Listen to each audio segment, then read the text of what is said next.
ذرا تصور کریں، ایک ایسی قوم جہاں تجارت عروج پر تھی لیکن ایمانداری کا کوئی نام و نشان نہ تھا، ایک ایسی جگہ جہاں دھوکہ دہی عام تھی اور غرور نے ہر دل میں بسیرا کر رکھا تھا۔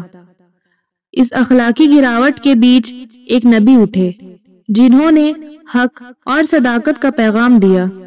یہ حضرت شعیب علیہ السلام کی حیرت انگیز کہانی ہے، ہدایت، انکار اور اللہ کے عدل کی داستان۔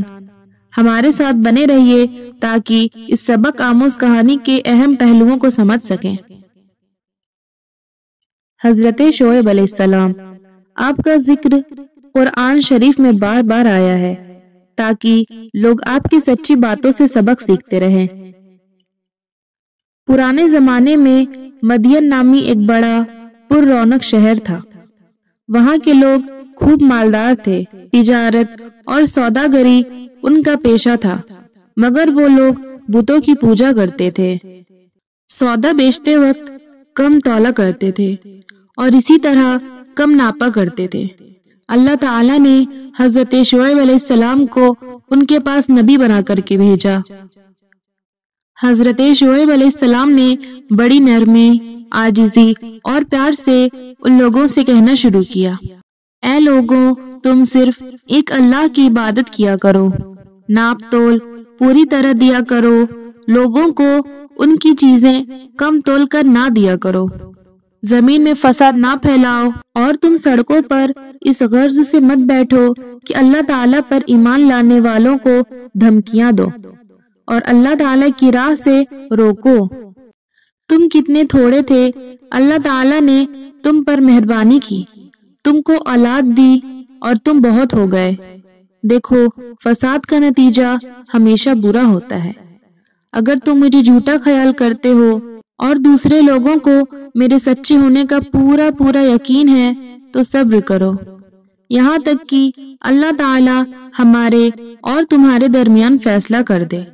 قوم کے دولت مند رئیس لوگ اس بار بار کی نصیحت کو برداشت نہ کر سکے اور انہوں نے کہا، یہ کس طرح ہو سکتا ہے کہ ہم ان کو چھوڑ دیں جنہیں ہمارے باپ دادا پوجا کرتے تھے؟ مال ہمارا اپنا ہے اور اس کو ہم جس طرح چاہتے ہیں خرچ نہیں کریں، اور وہ بھی صرف آپ کے کہنے سے؟ اور آپ ایسے سچے نیک کہاں سے بن گئے؟ کیا آپ کی نماز ایسی ہی باتوں کا حکم دیتی ہے؟ آپ جھوٹے ہیں، آپ پر کسی نے جادو کر دیا ہے۔ اگر سچے ہو تو آسمان سے ہم پر پتھر برساؤ۔ اور ان کی قوم کے لوگوں نے کہا کہ اے شعیب، اس بات کا یقین کر لو کہ ہم تمہیں بھی اس بستی سے نکال دیں گے اور ان لوگوں کو بھی جو تم پر ایمان لائے ہیں، ورنہ ہمارے دین میں واپس آ جاؤ۔ تم بہت کمزور آدمی ہو، اگر تمہاری برادری کے لوگ نہ ہوتے تو ہم تمہیں کب کا پتھروں سے مار مار کر ختم کر چکے ہوتے، اور ویسے تمہارا ہم پر کوئی دباؤ بھی نہیں ہے۔ حضرت شعیب علیہ السلام کی قوم کے لوگ اپنی دولت اور روپیے پیسے کے غرور میں بار بار اپنے سچے نبی حضرت شعیب علیہ السلام سے اسی قسم کی باتیں کرتے تھے۔ حضرت شعیب علیہ السلام فرماتے ہیں، اللہ تعالیٰ نے مجھے سیدھا راستہ بتایا ہے اور اپنی مہربانی سے مجھے حلال روزی بخشتا ہے۔ اب یہ کس طرح ہو سکتا ہے کہ جس کام سے میں تم کو روکتا ہوں اسے خود کرنے لگ جاؤں؟ میں تو صرف تم لوگوں کو درست کرنا چاہتا ہوں اور صرف اللہ پر بھروسہ رکھتا ہوں۔ تم لوگ میری ضد میں آ کر ایسا گناہ نہ کر بیٹھنا کہ تم پر عذاب اتر آئے جیسا کہ تم سے پہلے لوگوں پر آ چکا ہے، بلکہ تم اپنے گناہوں کی معافی مانگو اور آگے کے لیے اسی کے حضور میں توبہ کرو۔ تم نے اللہ تعالیٰ کو بالکل بھلا دیا ہے۔ کیا تم میری برادری سے زیادہ ڈرتے ہو اور اللہ تعالیٰ کا خوف تمہارے دلوں سے اٹھ گیا ہے؟ میں نے اپنا فرض ادا کر دیا۔ اگر تم نہیں جانتے تو چند روز کے بعد تمہیں معلوم ہو جائے گا کہ جھوٹا کون ہے اور کس پر اللہ تعالیٰ کا عذاب اترتا ہے۔ آخر کچھ دنوں کے بعد وہی ہوا جو اللہ تعالیٰ کا فیصلہ تھا، یعنی حجت و برہان کی روشنی آنے کے بعد بھی جب باطل پر اصرار ہو اور اس کی صداقت کا مذاق اڑایا جائے اور اس کی اشاعت میں رکاوٹیں ڈالی جائیں تو پھر خدا کا عذاب اس مجرمانہ زندگی کا خاتمہ کر دیتا ہے، آنے والی قوموں کے لیے اس کو عبرت بنا دیتا ہے۔ قرآن کریم کہتا ہے کہ نافرمانی اور سرکشی کی پاداش میں حضرت شعیب علیہ السلام کی قوم کو دو قسم کے عذاب نے آ گھیرا، ایک زلزلے کا عذاب اور دوسرا آگ کی بارش کا۔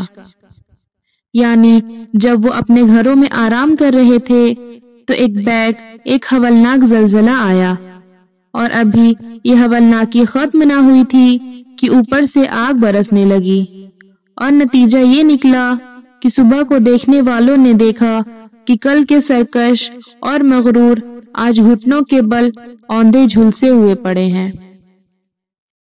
اور حضرت شعیب علیہ السلام اور اللہ تعالیٰ پر ایمان لانے والے بچ گئے۔ بس اللہ تعالیٰ کے سوا دوسرے کی عبادت کرنا، اللہ تعالیٰ کو بھول جانا اور غیروں کو یاد کرنا، دل کی خواہشات کو پورا کرنا، کم تولنا، کم ناپنا، امن و امان کے بعد زمین پر فساد مچانا، روپیے کا غرور، دولت کا گھمنڈ کرنا اللہ تعالیٰ کو بے حد ناپسند ہے۔ جو لوگ ایسا کرتے ہیں اور توبہ نہیں کرتے، صحیح راہ اختیار نہیں کرتے، آخرکار ایک دن ضرور سزا پائیں گے اور نقصان اٹھائیں گے۔ تو آئیے ہم سب مل کر عہد کریں کہ اللہ تعالیٰ کے سوا کسی کی عبادت نہ کریں، اور کبھی نہ کم تولیں گے نہ کم ناپیں گے، غرور نہیں کریں گے اور نہ کسی کا مال بے ایمانی سے کھائیں گے۔ اور اگر ہم نے ایسا کیا تو ہمارا حشر بھی حضرت شعیب علیہ السلام کی قوم جیسا ہو جائے گا۔